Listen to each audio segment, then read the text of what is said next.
തോൽക്കാനുള്ള മനസ്സില്ല എന്തായാലും. ഓനെ കൊണ്ട് പോവുള്ളൂ.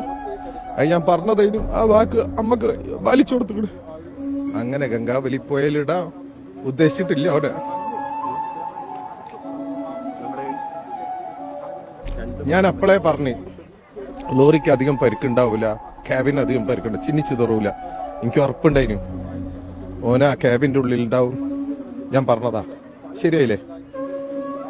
ഉറപ്പായിട്ടും ഓനെയും കൊണ്ടിട്ട് നമ്മൾ പോവുള്ളൂ. ആ ഒരു ഉറപ്പാണ് കുടുംബത്തിന് നൽകിയിരുന്നത്.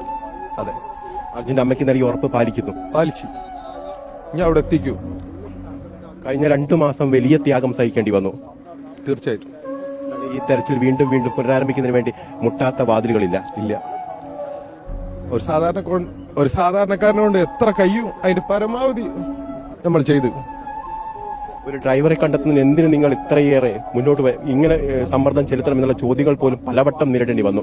സോഷ്യൽ മീഡിയയിൽ തെറ്റായ പ്രചാരണങ്ങൾ നടന്നു. പക്ഷെ അതിലൊക്കെ അതിജീവിച്ചുകൊണ്ടാണ് ഇപ്പോൾ ഈ ഘട്ടത്തിലെത്തിയിരിക്കുന്നത്.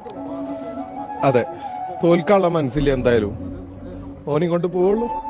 അത് ഞാൻ പറഞ്ഞതേനും ആ വാക്ക് അമ്മക്ക് വലിച്ചു കൊടുത്തിട്ട് അർജുൻ നമുക്കൊരു നഷ്ടം തന്നെയാണ്.